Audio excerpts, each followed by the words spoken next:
Welcome back to the world of insane judging where nothing matters! Whee!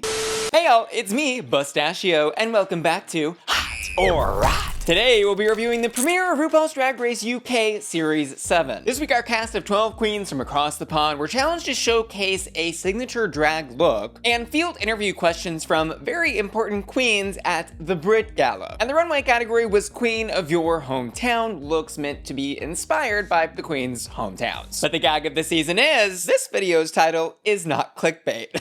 Over on IMDb.com, where users can review episodes of television series and movies, we see this Series 7 premiere episode currently has a score of 5.3, which is the lowest of all 7 Drag Race UK premieres, and the second lowest across every episode in the Drag Race UK franchise. Where the only episode currently rated worse than this premiere was Drag Race UK Series 3's Snatch Game, where you'll remember Theresa May and River Medway got a double elimination. Yikes. As to why though, I think the biggest reason is that the judging felt random, like they were simply drawing straws to decide placements, which felt extra baffling after watching an odd challenge that just didn't feel fully baked. This Brit Gala thing was sold to us as half fashion show, half pink carpet interview, but in most of the interview portions, we don't hear queens answer more than one question. And it was kind of unclear what the queens were supposed to be doing in their interviews. Answering earnestly, making RuPaul laugh, or bantering with the interviewers, who by the way were Angeria, Plain Jane, Tessa, Baga Chipz, and Marina, which is a collection of queens that I do love and was happy to see on my screen, but was also kind of confused as to why there weren't more queens from the UK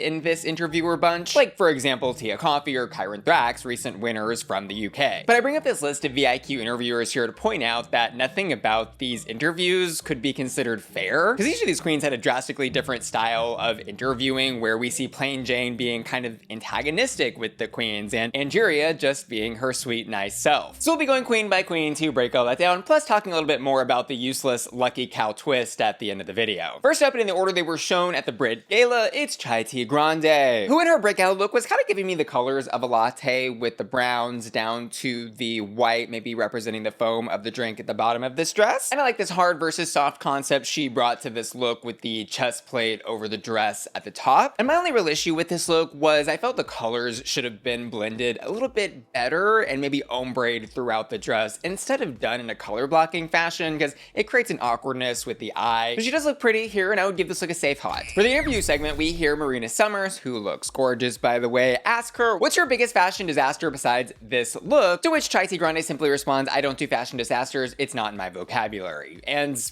that is really all we see from her interview segment, which is crazy because this interaction was basically a nothing throwaway moment, as like most red carpet interviews truly are. But the idea that the judges would be evaluating placements for this episode based on these little segments, to me, feels crazy. Anyways, like, yeah, she answered this one little question and held her composure doing it, so I would give her a safe hot here. Over on the runway for her hometown look, she is representing London and Bangkok, because she has both British and Thai heritage. She got the Thai flag in front, the Union Jack flag in the back, and what I do like about this look are those swirly headpiece and armor pieces that are on top of her look, but I'm not really sure how or if everything is really coming together here, and I think the use of the two different flags is kind of an obvious way to do something like a hometown look where you pay homage to a country. This look visually to me is giving two different worlds that were haphazardly and a little disjointedly combined together. And while the overall effect from a distance is, I think, pretty cool, she's giving superhero, but when you zoom in, the details for me just aren't right, so I'm gonna give this look a soft rat. And next up, she's quirky, she's different, she's completely out of the box. She's an oddball. She's not like the other girls, and she is gonna let us know it. It's Sally TM, who in the Brit Gala skips the face kini and went straight for the face mask and entire head to toe coverage, where she has only tiny little silver grommets as eye holes. And this look for something like a Brit Gala was really fun. This is the type of fashion that I think people want to see in these fashion moments when celebrities are all gathering together, and she stood out just for what she wore, so I'm gonna give this a hot. I think she also aced her interview with a memorable response to Baga's question, where she asked her for a secret that she's never told anyone before. Sally said, I made my wisdom teeth into a necklace, but I'm scared to wear them because they're yellow, which was an absolutely batshit bonkers thing to say, but was something that I remembered through the end of the episode. And so to me, it felt like she had a good interview. I'd give this a hot. And for her runway, her hometown is South Shields, where we see her wearing yellow and black, representing the Tyne and Wear Metro, her local public transportation authority. And of course, I looked at this and immediately immediately thought of Pikachu because of the color palette. But this look from Sally really surprised me. She gave some glamour, she looks fierce, I think her silhouette looks correct, and although this look really is just a nicely fitted corset with a tulle skirt, I think it looks phenomenal on her, and she looks great. This look is hot.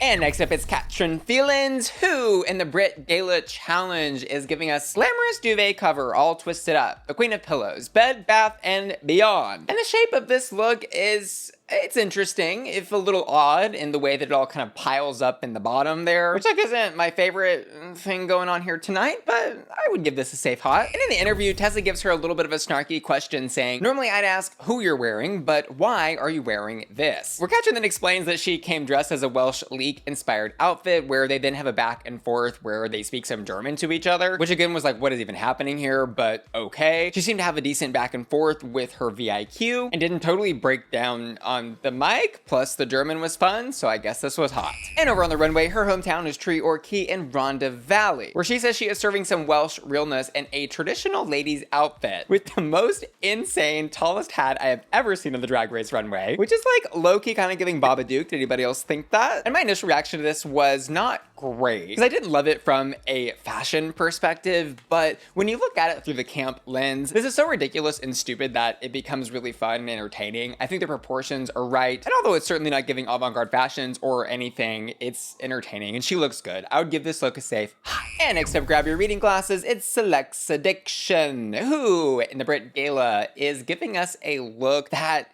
is almost bride worthy, I think, with all these white colored florals, petals, and leaves and branches. I think there's some gorgeous work and craftsmanship put into this look. The proportions of the branches are really cool. And I love that she went head to toe on this. She's even dripping jewels from her nails. This look is really pretty and stood out both on the pink carpet and also in my memory. I'm gonna give this look a high. Her interview was kind of awkward though. Angeria asks Silllexa if she's got any stories from back in the day with her friend Gothy Kendall, which Selection replies to with a story about doing her makeup with Gothy and then taking the bus home and then following through on her doorstep before she could get into the house. Which of course gets an awkward silence from everyone in the room, as nobody really knows what following through is, but she does explain that it's when you go number 2 in your diaper. And the thing is, this story wasn't particularly funny because there wasn't a great setup for when or where or why she had to follow through. It was really just a story about her saying one time, I made a poopies. So I'm gonna give this interview a rock. Anyways, over on the runway, her hometown is Yorkshire. Did I say it right? And she is giving us a campy take on a Yorkshire pudding full and thick of gravy. Where my favorite detail is that she actually has a gravy boat sculpted into the wig. And this look is, I think, really visually interesting because she managed to make that bronzy color look really pretty and glamorous. I think the little like splash details on the cups of her bralette are like interesting and a good way to acknowledge this liquid gravy theme in her look. I'm gonna give this a But y'all want to see something really hot? This is the Extra Wallet Pro, and it holds up to 14 cards plus bills in a chic, slim profile. Ooh. This gorgeous wallet is made with premium vegan apple skin leather and a fully recycled aluminum mechanism with no plastic for maximum durability. Ah. And the gag of the season, Extra backs their wallets with a lifetime guarantee. So this is the last wallet you'll ever need. And here in the back of my wallet is the Extra Tracker card, a rechargeable tracker as slim as a credit card that works with the Apple Find My app, which means I can track my wallet anytime, anywhere, even when it's stuck between the cushions of my couch. And if a metal wallet is more your thing, I've also been loving the Extra Card Holder Pro, which has a rubber money clip attachment and the same card ejector mechanism. And lucky for you, Extra's partnered with me to bring my subscribers up to 45% off their order. Shop Extra's products by using my link below and make sure to enter code BussyQueen at checkout to get up to 45% off your order. Thanks Extra for sponsoring today's video. And next up is Tayris Mongardi, who had the line of the episode when she, during the workroom entrances, told everybody that Brighton, her hometown, doesn't have a good reputation because Joe Black was first out, Anubis was first out, and Pixie Polite was, quote,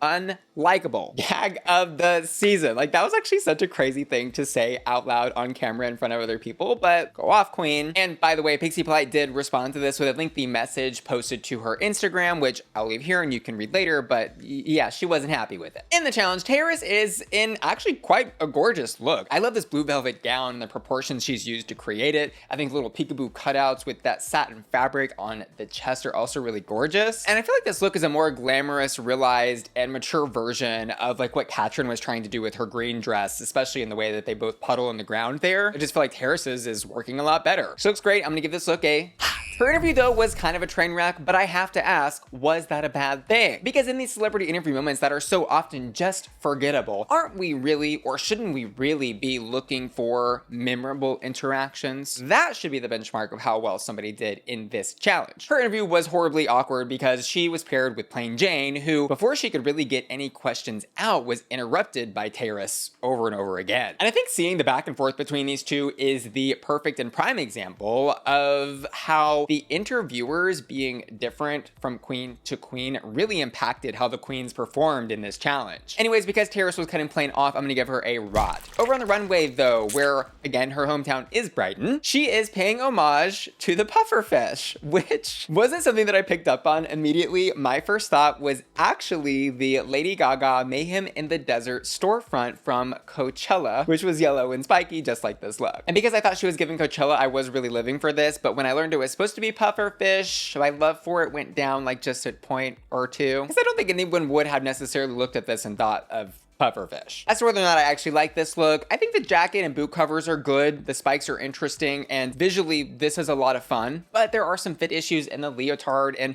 I just don't think everything comes together in the center focal point of this look, so I'm gonna give it a soft rot. And next up is Pasty, who at the Brit Gala is giving us shower curtain gone wrong, where her gown is quite literally meant to look like a shower curtain with some rhinestone blood all over it. I think they're trying to reference the movie Psycho. And this look is not my favorite in terms of execution. I don't think it's really like giving fashion, but I do like that she brought an interesting reference to this Brit Gala, and her outfit did become a question and topic of conversation. She got the people going. We were curious, who died in the shower? We need to know. And so because I think the look was kind of interesting, I would give it a safe hot. For her interview though, I was left scratching my head because we have Marina Summers asking her, "You look bloody gorgeous, what's a surprising fact about you?" Where Pasty then explains that she has bilateral coloboma, bilateral coloboma, which is a disease, sorry, I'm not trying to make light of it, just can't pronounce it, which is a disease where she says she has actually lost 50% of the vision at the top or something crazy like that. And Marina's response to Pasty explaining this is work, which like, hey, it's probably the only thing that really could have been said to that, but whatever. And so like, I don't know, I guess I would give this interview a warming up. And over the runway, her hometown is Cornwall, where she says she is giving us Eden Project Eleganza, where some Google searching will reveal to us that the Eden Project is a botanical garden in Cornwall that is known for bringing in lots of tourists. And she here, representing the Eden Garden on the runway, is giving us plants, she's giving us poison ivy, she's giving us petals and flowers and leaves all rouged up on the tops and bottom parts of her gown with a matching umbrella that she's decorated with some ribbons of fabric that kind of look like leaves as well. And this look is one of those that from a distance, you're kind of like, okay, cool, yeah, it can't be dragged, that works. But on closer inspection, you see there's like pieces falling off. It's a little messy in the back, and the umbrella's kind of ugly. I don't think she needed that. Overall, this look is just a tad too artsy and craftsy for me, so I'm gonna give it a rat. And next up, it's the first queen ever from Dublin, Bonnie and Clyde, who at the Brit Gala was giving a look that I was more interested in when I thought it was cow print. But she reveals in the interview this pattern is actually supposed to evoke dog, Dalmatian, I'm guessing, and that this look is probably supposed to be a Cruella de Vil reference, which is a lot of words for me to say that if I don't understand immediately that you're doing a Cruella de Vil reference, which I didn't, and I don't think the judges did either, you're probably not doing it right. And not only is the Dalmatian print just badly executed, I do think that the silhouette shape and proportions of everything are also having problems, so I'm gonna give this look a rat. Her interview though is basically nothing, where we see Plain Jane ask her, "Why is this dress so you?" where we hear her reply, "It's a dog and I'm a bitch." Where we see Plain Jane then kind of take over the moment and do a interrupting dog woof bit with her. Which is to point out this interview was mostly just Plain Jane doing jokes to camera and had nothing really to do with poor Bonnie and Clyde. But she was there, she was on the carpet, she talked into the microphone, and I don't know, played along. Safe hot. And over on the runway where her hometown is, remember, Dublin, we see her paying homage to St. Patrick the patron saint, where she's giving us religion, ceremony, bedazzlement, and frazzlement, and a red snake draped around her collar. I love the hat, I love the gold ribbon on the back of the cape of this look. I think the proportions are good. I like the campy take on this. Is this something new or fresh that we've never seen on like the Drag Race runway before? No, but it's a good look. I'm gonna give this a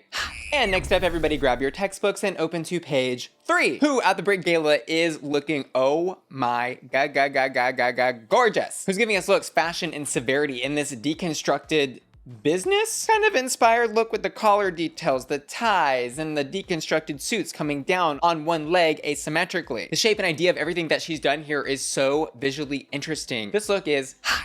And for page 3's interview, Baga asks her, "You can sing, dance, and act. What can't you do?" Where Paige then replies, "I'm actually a 4-way act and can also do insert activity here that I can't say on this channel without getting demonetized." And the result does get the judges laughing. I do like here how Paige subverted the question and gave us something raunchy to chew on. That's something that RuPaul always loves to hear from the queens. We also have to acknowledge here she had an easy interview where Baga set her up to basically say whatever she wanted. And she did well. I would give this a hot. And over the runway, her hometown is Surrey Hills, where to pay homage to her hometown, she has here printed the landscape of what I'm assuming is Surrey Hills onto a fabric that she's used to construct the look. She just said, take a picture of it, put it on some fabric, and sew it together. As far as the actual garment though, I love it, but it does have a few issues. I think its strong points are that awesome oversized hat and bell-bottom asymmetrical leg, but this middle part in the chest has some odd lines, and the way some of its fitting is kind of bunching up and just doesn't seem like it's sitting how it should, but it certainly is striking and memorable, and I'm definitely gonna give it a hot.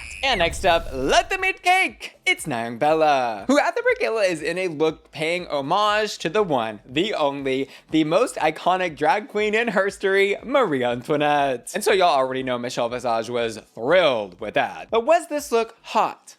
Not really. And that is mostly because of the messiness of the execution. When you zoom into the wig, we've got hair strands flying everywhere. We got little beads and bows and rouges of fabric all over this dress that are not giving clean execution. But I will say in that way, it is at least consistent head to toe. So I'm gonna leave this look with a warming up. But concerning her interview, this was one the judges didn't like, but one I loved. Tessa T asks Nyongbella, "Do you remember your first job?" Where Nyongbella then replies with a story about replying to an ad to be a personal assistant, where as it turns out the ad was expecting her to do something else, and where she ultimately cleaned a yoga mat and made 350 pounds. Which was a confusing, nonsensical story that ended on a so what? But it was when I was sitting on the edge of my seat for her because I was so entertained by how she was telling it. And then when Tessa asked her, "What's your signature party trick?" and she like blew her nose and did a nose flute, I was in love. I was like, oh my God, this queen is a star. I genuinely didn't understand why the judges were so critical on her interview, especially considering that most of these interviews were garbage anyways. Again, this challenge was so dumb, and I think she hit the nail on the head just by entertaining us during the interview. So I'm gonna give this a hot. Over on the runway though, would you look what time it is?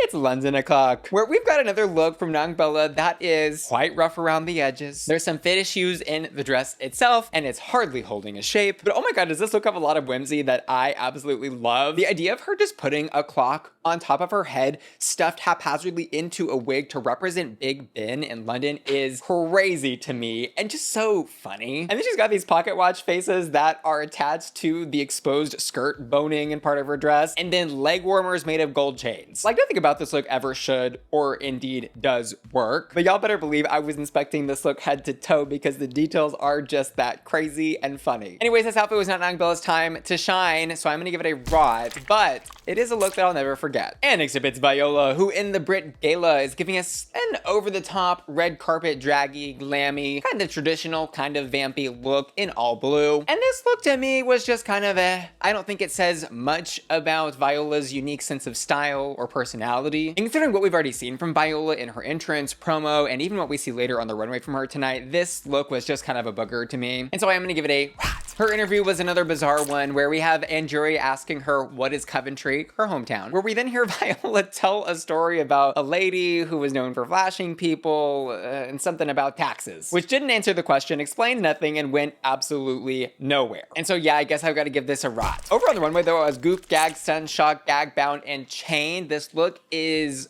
awesome. It is completely constructed of woven ribbon that she apparently weaved herself on a loom, and it is made of ribbon to represent the historical significance of the ribbon industry in Coventry. This silhouette in this look is crazy. The shape of it, in fact, she created it all from ribbon, is also insane. And I love the strength and delicateness that she's combined in this look with the fabric and silhouette. This look is absolutely hot. And next up is that a bones in your pocket. Are you just happy to see me? It's Bones, who had an entrance look that we must talk about. And I didn't how to ride anyone else's entrance looks because I really just didn't find them that interesting across the board. But there was one exception here, and that was Bones's look. Her entrance was insane. It was giving that potato sack villain from Batman Horror, and everything about it is just phenomenally done, from the mask to the outer coat to that inner look, the way she's done her hair and makeup, the rhinestone accessories on her face. Like, this is so sick. And honestly, I think she should have won this episode just for this entrance look, which is definitely hot. And over at the Brit Gala, her look here was also incredible. And I've just gotta say off the bat here that it is insane. This look appeared in an episode of Drag Race and got zero recognition from the judges. The bedazzled Sacred Heart, but as a golden bellin subversive twist here she has done on these two ideas is incredible. And I truly can't get over the craftsmanship of this look. When you zoom in, all the details are just phenomenally done. Gag of the episode, this look is hot. Where Bones, I guess, kind of slipped up was her interview, which at worst was just kind of flat. Baga Chipz tries to guess what she's dressed as, asking a big gold bellin, and Bones responds, "There's nothing like a big gold bellin to turn heads." Where Baga then asks her, "How did you become the queen of Soho?" And she says, "I worked hard and did iconic shit. People gave me the title, I didn't give it to myself." Which wasn't bad at all, but her delivery was a little timid, and I think was more to do with her being in a constricting outfit than anything else. But the fact that she wore this and wasn't at least in the top, to me, again, is just stupid. It's stupid. Save hot. And over on the runway where her hometown is the Peak District, she says she is giving us a look paying homage to the farmers, walkers, doggers, and other country folk in her hometown. I don't know what a dogger is. Okay, so it's when you are in public and you're doing things you shouldn't be doing in public that you normally would do private with another person in your bedroom. Dogger. That's the Google definition. Peak District is also apparently full of fashion designers because this look is sick. I love the puffer coat and how it contrasts the materials and colors in the inner part of this look. The shape she's achieved and the legs and the collar and the shoulders is absolutely insane. I love how this look has that pedestrian yet chic haute couture fashion combo in it. This look is sick. It's totally hot. And lastly, it's Elle Vosque, who at the Brit Gala is giving a look that was one of the weaker ones, I think, in this challenge to me. This is one of those looks that from the wider shot do look okay because you can see the drama of the tulle headpiece and skirt underneath the dress as it comes out of the bottom. But in some of those shots where she's doing the interview, you can see there are some major fit issues in the torso of this look. The fabric is kind of scrunching up and the shape is just not well defined in this portion. I'm gonna give it a rot. She did truly shine in her interview though, where she was up against arguably the most antagonistic interviewer, Plain Jane. Plain says, "You look gorgeous, girl. You look like the 80s threw up on you," which is so Plain Jane to have her throw a jab with no setup for any kind of response. But Elle takes it in stride and pivots like a pro, explaining that she wanted to have her look be like My Fair Lady on a trip. And then later we have Plain Jane asking, "Can you do any impressions for me?" where Elle flips the script on Plain again and does an impression from what I think is an old play or musical or movie or something, where she says, "You look like a pop star, you sound like a pop star, but it's just Plain Jane," which is really just such a smart thing to have in her back pocket, because I think her saying that even gags Plain a little bit. What Elle did here was great, and I would definitely give this interview a hot, and I think she really is the prime example of how the episode intended for this pink carpet VIQ interviewer nonsense segment to go. Moving on to Elle's runway, where her hometown is Belfast. We see her serving up some Titanic museum, because Belfast is where they apparently built the Titanic. And this look is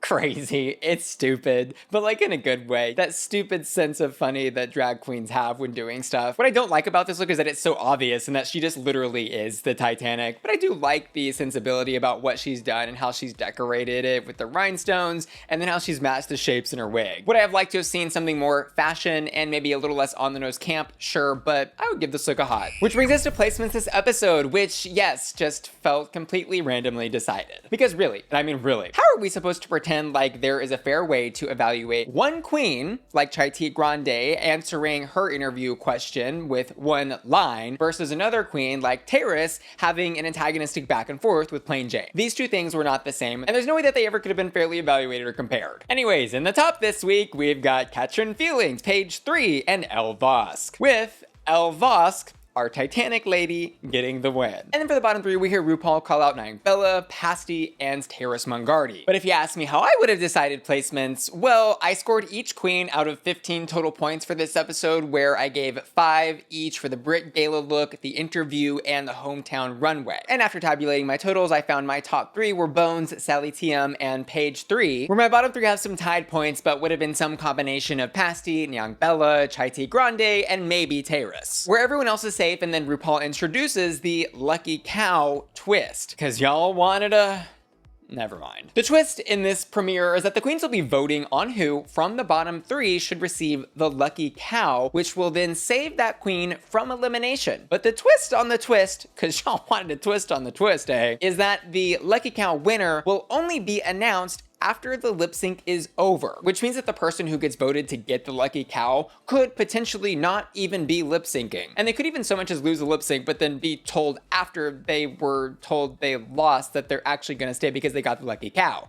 This twist, rot, chop, cut it, throw it away. Anyways, we spend the next few minutes in the episode hearing from our bottom three why they think they should receive the lucky cow, and the queens ultimately do cast their votes, of which we do not see the results. And back on the stage, RuPaul announces that the two queens who will be lip syncing for their lives are Nyongbella and Pasty, to Charlie XCX's Von Dutch. And yes, I did react to this lip sync as well as the best parts of this episode over on my Patreon at patreon.com/BussyQueen, and you too can watch that reaction by joining my Patreon and clicking the link below. See you there. My general thoughts on this lip sync were that this was the lip sync of go on girls, give us nothing. Because let's call it out, Nyongbella did not know the words to this lip sync, and the camera cut away from her every single time that she started to do anything besides the I'm your number one lyric. To her credit though, she did at least bring a lot of great entertainment value later in the lip sync when she started doing some voguing and dancing. And in that way, she did steal focus, even though it was again clear she was a little bit behind on those words. Pasty on the other hand seems to know some more words in this track, but her lip sync was just a little flat and less entertaining than what Nyongbella was doing. And so Nyongbella is announced as the winner of this lip sync, which was kind of just like a sure, I guess. And Pasty is about to be told that she's gonna have to sashay away when RuPaul stops the press and announces that Pasty was actually the queen who won the lucky cow. Which in this episode was again another eye and shoulder roll of like, okay, sure, whatever, like whatever's happening is happening, and that's what's happening. But over here in Bussy Queen's Conspiracy Corner, I am hypothesizing that they weren't gonna send anybody home in this episode no matter what happened. I think the lucky cow twist was a sham, and I think that they were going to almost eliminate whichever queen was voted to have the lucky cow no matter what happened in the lip sync. Because yeah, I think they wanted to have a feel-good, happy, non-elimination premiere episode, which generally speaking I'm fine with. Like, I don't care if they want to do a non-elimination episode, but why put us through the rigmarole and nonsense and stupidity of a lucky cow twist that took up way too much time in the episode and honestly kind of prevented us from having some valuable time with the queens where we could get to know them. Especially when, you know, the challenge that was intended to do that kind of really flopped on that front. But that's just my 2 cents in food for thought. Of course, I'd love to know what y'all thought about everything down in the comments below. Did you agree with this placements? Did you think the judging was insane? And how would you have placed the queens? As for my hottest in the challenge, I'm gonna give it to Bones. And on the runway, I'm gonna give it to Bones. I also asked my patrons to vote on their hottest hots, and they've chosen Elle Vosque in the challenge and Viola on the runway. And I want to give another huge thanks to Extra for sponsoring today's video and hooking me up with some of their really awesome wallets. I love my Wallet Pro keeps everything organized and has a space for that tracker card built right into the back. Don't forget to shop Extra's products using my link below, and make sure to enter code BussyQueen to get up to 45% off your order. Lastly, I want to say thanks so much for watching today's video, and I want to give an extra special shout out to Ashton, Felicia, Laura, Fatty Matty McFattyton, Matthew Burns, JBR, and Will and Tanner, who are all supporting me at my Bussy Queen Collector tier at patreon.com. See y'all later. Love ya. Bye. Sirens are flying high.